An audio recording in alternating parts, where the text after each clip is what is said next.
고고학자들이 옛날 그 고린도 시의 그 유물들을 이렇게 그 발굴했는데, 그 유물을 발굴하면서 그 여러 신전들을 이렇게 발견하게 됐는데, 그 신전에 여러 그 식사 공간들이 있는 것을 발견하게 되었습니다. 그러니까 이 신전이라고 하는 것이 단순히 제사만 드리는 곳이 아니라 그 안에 뭐가 있었냐면은 지금으로 하면 레스토랑이라고 하는 것이 있었다라고 하는 거죠.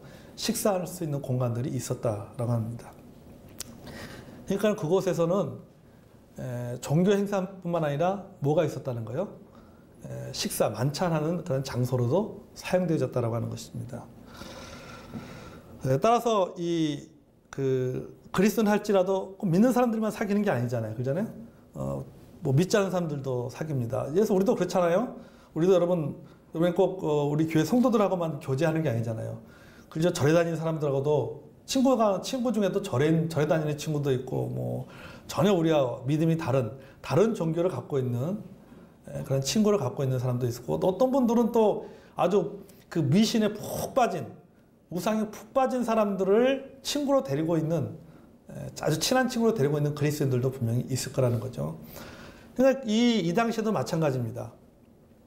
자, 신전에서 이제 식사를 합니다. 식사를 하니까 누구를 부른 거예요? 이제 친구를 부른 거예요. 근데 그 친구 중에 누가 오는 거예요? 그리스도인이 있는 거예요. 그 친구 중 가운데 그리스도인이 있는 거예요. 근데 이제 식사를 이제 와서 우리 같이 밥 먹읍시다 하고 부르는데, 나 거기 그 신전이니까는 나 거기 갈 수 없어 하면은 뭐가 상하겠어요? 의가 상하는 거죠, 서로. 그러다 보니까는 식사를 초대하니까는 어쩔 수 없이 식사하러 가는, 그 장소에 식사하러 가는 그리스도인들이 있었습니다. 자, 근데 문제는 뭐냐면요, 믿음이 약한 사람들이 그거를 보는 거예요. 그거를 보고 있으니까는 이해가 안 되는 거죠. 시험에 드는 거죠. 아니, 어떻게 믿음이 있다고 하는 사람이, 예를 들어서 아니, 어떻게 우리 교회 집사님이, 아니, 우리 교회 회장님 어떻게 저 신전에 가서 어떻게 저기서 그 식사를 할 수 있어? 저게 말이 돼? 시험에 드는 거예요. 그렇게 시험에 드는 성도들이 있었다라고 하는 겁니다. 그 당시에. 또 이제 신전에서 제물로 바쳐진 고기 중에 이제 뭐 이렇게 뭐 먹는 것으로 음식으로 사용하고 남는 고기들이 있습니다. 그럼 이 고기들이 다 어디로 오냐면은 시장으로 흘러서 나오는 거예요, 시장. 그러니까 시장에 나와서 이제 고기를 이제 팔게 됐습니다. 그러니까 이제 실제 고린도 시장에는요, 그 고기의 대부분이 어떤 고기냐면은 신전에 드려졌던 우상을 제사하는 데 드려졌던 고기들이에요. 그 고기들이 다시 시장으로 흘러 나오는 겁니다. 그럼 사람들이 그 고기를 사서 먹는 거예요. 근데 이 고기가, 이거는 메이드 인 신전이라고 찍혀 있는 것도 아니잖아요. 그러니까 이게 내가 먹는 고기가 이게 신전에서 나온 고기인지, 아니면 그냥 도축장에서 잡아가지고 바로 시장으로 나온 고기인지 모르는 겁니다. 그러다 보니까는 여러분, 그리스도인 가정에서는요, 그냥 그런 고기를 먹는 겁니다. 별로 따지지 않고, 이게 우상의 제물이었던, 드려졌던 고기인지, 아니면 뭐 그냥 유통 과정을 통해서 왔던 고기인지 상관하지 않고, 고기니까, 음식이니까 그냥 먹는 겁니다. 얼마든지 먹을 수 있다라고 생각하는 것이죠. 자, 이렇게 우상에게 제물로 바쳐진 고기를 먹어도 되는지 또는 안 되는지, 또 어떤 조건에서는 되고 어떤 조건에서는 안 되는지 문제가 이 고린도 교회 성도들 사이에 이것이 문제가 된 것입니다. 고린도 교회 성도들 가운데 우상 숭배의 관행에 대해서 아주 예민한 사람들이 있었습니다.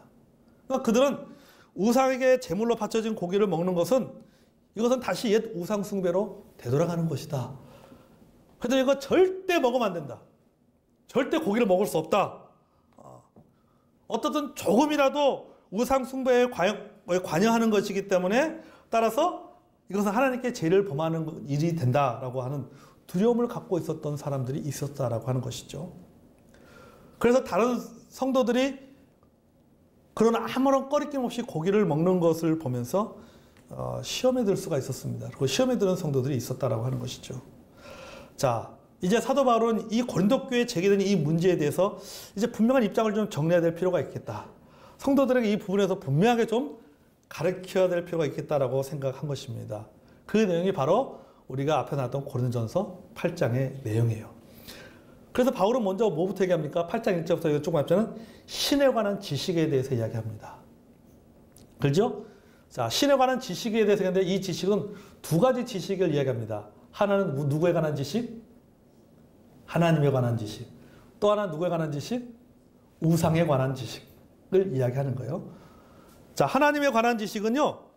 하나님은 실존하시는 분이시다. 하나님은 창조주시다. 하나님은 구원자다. 이렇게 이야기를 하고 있어요. 반면에 우상에 관한 지식은 뭘 가르치고 있냐면요. 우상은 아무것도 아니다. 헛된 거다. 다 그 쓸모없는 것이다. 그 사람이 만든 것이다. 사람이 만든 조각물에 불과하다. 바울은 이렇게 이야기를 하고 있는 거예요. 그래서 하나님에 관한 지식을 이야기하고 그 다음에 우상에 관한 지식을 이야기합니다. 그래서 이 지식을 통해서 바울이 말하고자 하는 것은 뭡니까? 신은 누구다? 하나님이다. 우상은 아무것도 아니다. 라고 얘기한 거예요. 자, 그러면은 다음과 같은 결론에 도달하게 됩니다. 아니, 우상은 아무것도 아니기 때문에 우상에 드려진 고기도 결국은 뭐예요? 아무것도 아니다는 거죠. 이 말은 뭡니까? 먹을 수 있다, 없다? 먹을 수 있다. 봐. 우상은 사람이 만든 조각물에 불과하고 그런 헛된 거가 아무것도 아니지 않냐. 그럼 우상에 드려진 재물도 무슨 재물에 무슨 어떤 신적인 능력이 있고 이런 게 아니잖아. 그냥 음식이니까는 얼마든지 먹을 수 있다라는 결론에 도달하게 되는 거예요. 이런 지식을 가지고 꺼리낌 없이 우상에게 드려진 재물을, 그 음식을 꺼리낌 없이 먹는 그리스도인들이 있었습니다. 대체로 어떤 사람들이 꺼리낌 없이 먹냐면 아주 믿음이 강한 사람들이에요. 믿음이. 그러니까 먹는 것으로 크게 믿음의 영향을 받지 않는 사람들. 이런 사람들은 그냥 꺼리낌 없이 그 음식을 다 먹는 거예요. 그냥 시장에서 고기 사서 이 고기가 어디서 유통 과정이 어떻게 되는 거야. 이거 신경 쓰지 않고 그냥 고기니까 먹는 거예요. 편하게. 왜 우상은 아무것도 아니잖아요. 그러니까 편하게 먹는 것입니다. 자, 하지만 바울은 이런 생각을 갖고 있는 성도나 실제로 고기를 먹는 성도들에게 다음과 같이 말하고 있습니다. 그러니까 믿음이 강한 성도들에게 우상의 숭배에 들어진 그 음식들을 아무리 꺼리게 없이, 왜? 그 영향을 주지 않기 때문에, 우상 아무것도 아니라고 생각하기 때문에 거기서 나오는 음식에 대해서 아무리 꺼리게 없이 먹는 성도들에게 바울이 다음과 같이 말하고 있습니다. 그게 본문 7절이에요. 그러나 이 지식은 모든 사람에게 있는 것이 아니므로, 이렇게 말하고 있어요. 자, 우상의 음식을 먹는 문제에 대해서 모든 그리스도인들이 다 바른 지식을 갖고 있는 것은 아니다라고 하는 겁니다. 그러니까 바른 지식을 가지고 있는 사람도 있고 잘못된 지식을 가지고 있는 사람도 있다라고 하는 겁니다. 당신은 그 우상 아무것도 아니기 때문에 그 재물을 아무런 꺼리낌 없이 그걸 단순히 음식으로 생각하고 먹을 수는 있지만은 모든 사람이 당신과 같은 믿음을 갖고 있는 것은 아니다. 모든 사람이 당신과 같은 그런 지식을 갖고 있는 것은 아니다라고 바울이 이야기하고 있는 것입니다. 어떤 사람은 이 부분에 대해서 잘못된 생각을 갖고 있는 사람이 있다. 그것은 뭐냐면 우상을 여전히 신적인 존재로 알고 있는 사람들이 있고, 그렇기 때문에 그 우상에 드려진 그 재물, 그 고기를 먹을 때도 그 고기도 뭡니까? 여기에도 무슨 어떤 특별한 능력이 있는 것처럼 생각하는 사람들도 있다라고 바울은 이야기하고 있는 것입니다. 자, 그러면은 이런 잘못된 지식을 갖고 있으면은 어떤 일들이 발생하게 되는가? 계속해서 말하고 있어요. 보면은 어떤 이들은 지금까지 우상에 대한 습관이 있어 우상의 제물로 알고 먹는 거로, 바른 지식이 없다 보니까는 잘못된 관습의 지배를 받습니다. 그 중에 하나가 바로 우상 숭배예요. 그러니까 우상을 여전히 신으로 인정하고 숭배하는 습관이 있다라고 하는 겁니다. 바른 지식이 없으면요, 이렇게 우리가 잘못된 습관에 얽매여서 살아가게 되는 거예요. 잘 보세요. 그러니까 잘못 배웠기 때문에, 잘못 알고 있기 때문에 거기에서 그 잘못된 습관이 나온 거예요. 그 잘못된 지식대로 그렇게 신앙생활을 하게 되는 거예요. 그러니까는 이 우상의 고기를 먹으면서도 이 고기에 뭐가 있는 거예요? 두려움을 갖게 돼요. 음식에 대해서 어떤 두려움을 갖게 되는 거예요. 음식에 대해서. 그러니까 여러분, 함부로 고기 못 먹을 거 아닙니까? 얼마나 참 불편해요. 여전히 얽매여 살아가고 있는 것이죠. 여러분이 이렇게 바른 지식을 가지고 있지 못하면요, 이렇게 우리가 잘못된 관습의 지배를 받게 됩니다. 여러분, 우리 민족의 관습 중에 하나가 뭐예요? 바로 제사잖아요, 제사. 여러분, 제사는요, 어디서 나온 겁니까? 조상숭배 사상에서 나왔습니다. 조상숭배 사상의 기초는 뭔지 아세요? 효입니다. 효예요, 효. 그 효가, 나라에 대한 효가 충성이에요. 그래서 우리는 왕을 옛날에 뭐라고 표현합니까? 국부라고 표현하죠, 국부. 아버지라고 생각한다. 그러니까 충이라는 것도 우리가 흔히 말하는 충효 사상이라고 했을 때 충효 사상도 결국 뭐니까 효의 사상에서 나온 거예요. 그래서 나라의 효를 하는 것을 충이라고 이야기하고 부모에게 하는 공경을 효라고 이야기하는 거예요. 이 조상숭배 사상의 기초는요, 이 효입니다, 효. 이 효는 결국은 다시 이 효는 뭐냐면요, 바로 보은이라고 하는 겁니다. 보은. 부모의 은혜를 보답해야 된다. 부모의 은혜를 갚아야 된다라고 하는 것이죠. 그러니까 우리가 부모의 은혜를 잊어서는 안 되고 갚아야 된다라고 하는 것이죠. 그래서 뭐 하는 거예요? 제사를 드리는 거예요, 제사를. 그런데 문제는 무엇인가 하면요, 여러분 이것만 보면 얼마나 좋습니까? 우리가 부모를 잊지 말자. 얼마나 좋은 보은사상, 효, 이거 얼마나 좋은 겁니다. 근데 문제는 뭐냐면요, 무엇인가 돌아가신 부모님을, 돌아가신 할아버지 할머니를, 또 조상들을 뭐로 생각하냐면 귀신으로 생각하는 게 문제예요. 귀신으로. 이걸 귀신으로 생각하는 거예요. 그래서 돌아가신 부모님 영적인 존재로 생각합니다. 그래서 제사날 제사상을 차리잖아요. 그죠? 음식을 차놓습니다. 그러면 누가 와서 먹는다 그래요? 귀신들이 와서 그 음식을 먹는다라고 생각하는 거예요. 먹는다고 생각하는 거예요. 자기들이 다 먹으면서 나중에는. 그걸 먹는다고 생각하는 거예요. 먹는다라고 생각하는 거예요.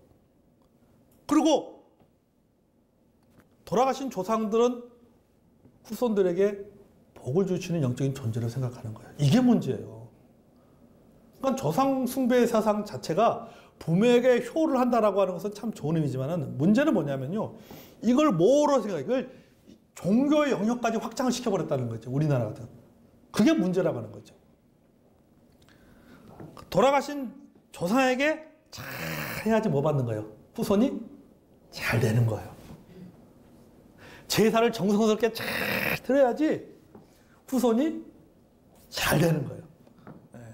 몇 자리를 좋은데 다 써야지 배산임수, 풍수지리학적으로 배산임수 지역에 다 써야지, 그래야지 후손들이 잘 되고, 몇 자리를 잘 써야지 대통령도 되고. 그렇게 생각하잖아요. 정치인들 그렇게 많이 생각하잖아요. 이게 뭐예요? 이게 바로 뭡니까? 이게 바로 우상숭배예요. 이게 우상숭배라고 하는 거죠. 부모의 은혜를 기억하는 것과요, 부모를 신적인 존재로 여기는 것은 다릅니다. 다르는 거예요. 부모를 조상을 신적인 존재로 여긴다면 그것은 뭐예요? 그것은 우상숭배. 그러니까 부모의 은혜를 기억하는 것이 목적이라면요, 굳이 옛날 관습을 따라서 제사상을 차리고 뭐 절을 하면서 제사를 드릴 필요가 없는 겁니다. 아멘? 없는 거예요. 그걸 하는 목적은 뭡니까? 효잖아요, 효. 그 기본사상은. 우리가 부모에게 받은 은혜, 할아버지 할머니에게 받은 은혜, 우리가 우리의 선조들에게 받은 은혜들을 우리가 잊지 말고 기억하자는 것이 목적이라면 굳이 그것을 종교의 영역까지 끌어들여서 제사를 드릴 필요는 없다라고 하는 거죠. 다른 방법도 얼마든지 있다라고 하는 거죠.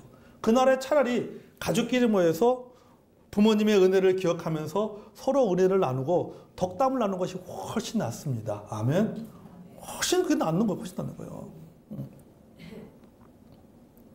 아직까지 우리나라에서 제사라고 하는 개념은, 그래서 왜 우리 믿는 사람들, 안 믿는 분들은 그런 공격을 많이 하잖아요. 왜 믿는 사람들은 왜 절 안 해? 왜 제사를 안 드려? 라고 하잖아. 아니, 제사를 안 드려도 부모에 대한 은혜들은 잊지 않고 살아가고 있습니다. 제사를 안 드리고 하는 이유는 뭐냐면은 이것이 우리나라의 문화에서 관습에서는 그것이 하나의 효를 표현하는 그런 목적이 아니라 그 영역에만 머물러 있는 것이 아니라 이게 뭐예요? 종교 영역까지 넘어갔기 때문에 이것이 종교 영역까지 넘어가면 뭐가 되는 거예요? 이거는 우상 숭배가 되는 겁니다. 그래서 안 하는 거죠. 자, 우리가 여기서요. 우리가 한 가지 용어를 좀 정리해야 될 필요가 있어요. 뭐냐면요. 우리 믿는 후손들의 부모님들이 기억하면서 드리는 예배는 무슨 예배? 무슨 예배? 추모 예배입니다. 추도 예배가 아닙니다. 여러분 잘 기억하십시오. 추모 예배하고 추도 예배는 다릅니다. 우리 많은 분들이 그냥 추도 예배하는데 여러분 추도는요. 죽은 사람을 기억하면서 슬퍼하는 것이 추도입니다. 추모는 뭐냐면요. 죽은 사람을 그리면서 생각하는 것이 추모입니다. 그래서 우리 믿는 후손들이 우리 천국으로 가신 부모님을 기억하고 또 우리 어떤 선조들을 기억하면서 온 가족이 모여서 우리가 예배를 드리는 것은 그것은 무슨 예배? 추도 예배가 아니라 무슨 예배? 추모 예배예요. 추모 예배. 기리는 겁니다. 그분들을 기억하는 거예요. 그리고 어떻게 보면요. 제가 훨씬 그냥 보면은 우리 그 제사 드리시는 분들 보면 그래도 제사가 많이 줄어들었어요. 옛날에 비해서는. 그러잖아요. 옛날에는 얼마나 많았습니까? 근데 요새는 또 하루 다 묶어버리잖아요. 뭐 종합 세트로 묶어가지고 그냥 쫙 몰아가지고 우리 한 번에 끝내자. 딱 끝내버리잖아요. 그것도 참 사실은 좀 보면은 굳이 꼭 저렇게까지 할 필요가 있을까? 라는 생각이 들 때도 있어요. 이제 우리 믿는 사람 입장에서 볼 때는요. 그래서 어떻든 간에 우리가 잘못된 이런 그런 지식을 갖고 있으면은 이렇게 우상을 숭배하는 일들이 있게 된다라고 하는 것이죠. 언제까지 그렇게 될까요? 오늘 보니까 지금까지라고 표현하고 있잖아요. 뭐 할 때까지? 바른 지식을 배울 때까지. 그렇게 된다는 거예요. 아마 우리 성도들 가운데 오늘 목사님이 그래 추도 예배 하라는데 추도 예배가 아니구나. 이제 추도가 아니라 추모 예배구나. 그 전까지 뭘 드렸어요? 추도 예배를 드린 거예요. 그럼 이제 오늘 이후로는 무슨 예배 드려요? 추모 예배 드린 거예요. 왜요? 바른 지식을 배운 거예요. 지금까지는 추도였는데 이제부터는 추모가 되는 거죠. 이거 똑같은 거예요. 언제까지 그렇게 되느냐? 바른 지식을 배울 때까지 그렇게 되는 그런 관습에 빠져 있게 된다고 하는 거죠. 그리스도인 되었지만은 여전히 우상 숭배에 대한 생각으로 인해서 우상의 음식을 실제 우상의 것으로 여기면서 먹는 습관을 가진 성도들이 있었습니다. 왜요? 잘못된 지식을 배웠기 때문에. 그래서 여러분 우리는요 잘 배워야 됩니다. 아멘? 잘 배워야 돼요. 제대로 배워야 돼요. 그러니까 우리가 잘 배우지 않으면 우리도 이렇게 될 수 있다고 하는 거죠. 잘못된 습관의 노예가 되어 살아가게 된다는 사실입니다. 자, 이렇게 잘못된 지식의 결과를 볼까요? 자, 잘못된 지식의 결과는요, 양심에 부정적인 영향을 줍니다. 본문에 다시 볼까요? 어떤 이들은 지금까지 우상에 대한 습관이 있어 우상의 제물로 알고 먹는 거로 그들의 양심이 약하여지고 뭐게 됐다? 더러워졌느니라. 알고 먹었다. 뭘 알고 먹었다는 거예요? 지식이 있다는 거예요. 무슨 지식? 우상에 관한 지식인데 이 지식은 무슨 지식? 잘못된 지식을 갖고 있는 거예요. 잘못된 지식을 갖고 있는 사람들이 그 음식을 먹으니까는 뭐예요? 그들의 양심이 더러워졌다는 겁니다. 자, 우린 여기에요. 중요한 두 개의 단어가 우리가 등장합니다. 하나는 지식이라는 단어와 하나는 양심이라고 하는 단어예요. 여기서는 알고라고 하는 것이 지식이죠. 자, 지식은 아는 것입니다. 사람은 아는 것에 따라 행동합니다. 다시 말해서 사람은 양심에 따라 행동하는 것이죠. 그 양심에 따라 행동한다는 것은 아는 것에 따라 행동한다는 거예요. 아, 이게 옳구나. 이게 그러구나. 아, 이렇게 해야 되는구나. 그거 알잖아요. 알게 되면 그 알고 있는 것이 그것이 뭐가 돼요? 그것이 내 마음에 뭐가 되는 거예요? 양심이 되어지는 거예요. 그래서 그 양심의 기준을 가지고 행동을 하게 되는 것이죠. 결국 뭐냐면 내가 알고 있는 거 배우고 있는 것이 뭡니까? 양심의 기준이 되는 거예요. 그러나 바른 지식을 가지지 못하면요 신앙이 변질되는 겁니다. 양심이 변질되고 신앙이 변질되어지는 거죠. 여러분 이단을 보세요. 이단들을 보세요. 우리가 아무리 말해도 그들은요 자신들이 뭐하고 있다가 핍박받고 있다고 생각합니다. 막 이렇게 사람들을 감금하고 폭행하고 하는 이런 걸 뭐라고 생각합니까? 이게 신앙의 행위라고 생각하는 거예요. 집 팔고 논 팔고 소 팔고 다 팔아서 그냥 어디 산속에 들어가서 집단 생활하는 거를 그걸 뭐예요? 그것이 당연하다고 생각하는 거예요.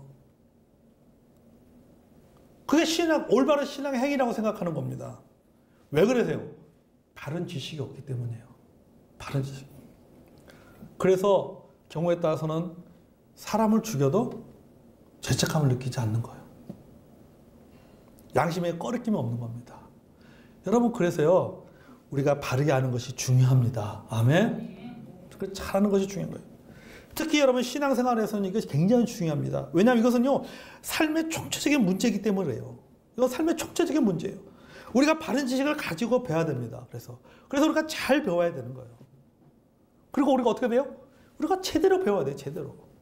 잘 배워야지 바른 생각을 갖게 되는 거죠.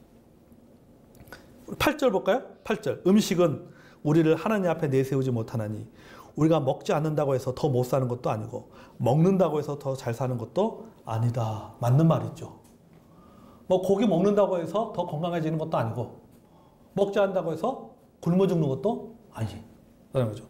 그러니까 고린도 교회 성도들이 배워야 될 것은 뭐냐면 음식의 본질과 음식을 먹는 자의 태도예요. 자, 음식의 본질은 뭐냐? 가치 중립적이다. 음식은 뭐다? 음식은 음식일 뿐이다 이거예요. 음식은 음식일 뿐이다. 제물에 바쳐졌든 아니든 상관없이 그 자체는 선하지도 악하지도 않는 것이다. 그러니까 그 자체가 뭐예요? 그냥 음식이에요, 음식. 앞에 거 얘기하면 뭡니까? 먹고 마시고 이게 중요한 게 아니다. 음식을 먹는다고 해서 하나님 앞에 더 나가는 것도 아니고 안 먹는다고 해서 그런 것도 아니다라고 하는 거죠. 그러니까 먹는 문제에 뭐 하라? 너무 연연하지 말라는 거예요. 너무 그거 연연하지 말고 그거보다 누구에 대해서 누구를 생각하라는 거예요. 믿음이 약한 자를 배려하라는 겁니다. 그게 바로 그리스도인의 성숙한 믿음이에요. 우리가 배워야 할 지식이 바로 이거예요. 음식에 관한 내용보다는요, 음식이 믿음이 약한 사람에 대한 배려예요. 나의 정당한 행동이 누군가에게는 시험거리가 될 수가 있다라고 하는 겁니다. 나는 정당행했지만은 아무런 문제가 없지만은 그것이 누군가에게는 그것이 시험거리가 될 수가 있다라고 하는 겁니다. 저는 그래서 어떤 분들은 그런 분들이 있어요. 믿는 며느리들 가운데 가족에 이제 안 믿는 가족들이 많으면은 아무래도 이제 제사를 이렇게 드리게 됐잖아요. 난 믿기 때문에 나는 절대 음식도 못 만듭니다. 절대. 과연 그게 옳은 것인가? 저는 사실은 그렇게 생각해요. 과연 그게 지혜로운 방법인가? 예. 저는 그렇고 그게 지혜로운 방법은 아니라고 생각합니다. 왜냐하면 제가 우리 성도님과 다음 주에 말씀 나누겠지만은 이 신념과 교양에 대해서 제가 우리 다음 주에 한번 말씀 나눌 겁니다. 신념과 교양. 그런데 우리 그리스도인이 가지고 있는 믿음의 신념이 있다 할때 그 신념이 일반적 상식, 일반적인 교양 가운데 그 신념이 드러나야 된다라고 하는 거죠. 일반적인 교양을 무시한 가운데 나의 신념만을 주장한다면 그것은 무례한 행동을 낳게 된다라고 하는 것이죠. 우리는 늘 어쨌든 간에 우리 믿는 사람만 사는 게 아닙니다. 형제간에도 믿는 형제들만 있는 게 아니라 믿지 않는 형제들도 있다라고 하는 것이죠. 그렇다면 우리가 기본적으로 가져야 될 것은 뭐냐면은 아까 말한 이런 배려하는 마음. 하지만 그 배려라고 하는 것이 내 신앙까지 포기하면서까지 하는 그런 배려는 할 수가 없겠지만은 그래도 우리가 오늘 말씀처럼 바른 지식을 갖고 그리고 내 자유가 원래는 그죠. 내가 내 자유로 인해서 내 자유가 믿음이 약한 자들에게 걸려 넘어지지 않도록 조심해야 된다라고 하는 이런 바른 지식을 우리가 가지고 있다면은 여러분이 이 문제들은 얼마든지 해결할 수가 있어요. 지혜롭게. 과연 내가 이것을 이에서 이것뿐만 지금 우리는 음식의 문제로만 가지고 얘기했지만 좀 더 폭을 넓혀보면요. 우리의 생활 속에서 얼마든지 그런 할 수 있어요. 과연 내가 저 모임에 가야 되는지 말아야 되는지 내가 과연 저 사람들이 저 사람들이 하는 그런 행동에 나도 같이 동참해서 그 일을 해야 되는지 안 해야 되는지가 나오는 겁니다. 이 기준에 의하면요. 근데 각자가 믿음의 판단하겠죠. 내가 해야 되느냐, 함께 해야 되느냐, 함께 하지 말아야 되느냐, 찬성해야 되느냐, 거부해야 되느냐가 나오는 겁니다. 이거는 각자가 뭡니까? 믿음의 선택을 하는 거예요. 그러니까 바울도 지금 오늘 본문의 말씀에 있어서 바울이 뭡니까? 이렇게 해야 된다라고 딱 결정한 게 사실은 아니에요. 이렇게 해야 된다라고 결정한 것이 아니라 뭐니까 너희의 믿음이 너희가 갖고 있는 그 자유가 있지만은 그 자유를 믿음이 연약한 자들을 배려해야 된다라고 하는 것을 말해요. 그 기준을 가지고 너가 이제 믿음을 가지고 그것을 선택하고 행동하라고 말하고 있는 것입니다. 우리도 마찬가지입니다. 그래서 여러분 결론을 말하면은 우리가 바른 지식을 가져야 된다. 아멘. 바른 지식을 가져야지 뭐가 나온다? 바른 양심이 나오고 바른 행동이 나오는 사실을 기억하시기 바랍니다.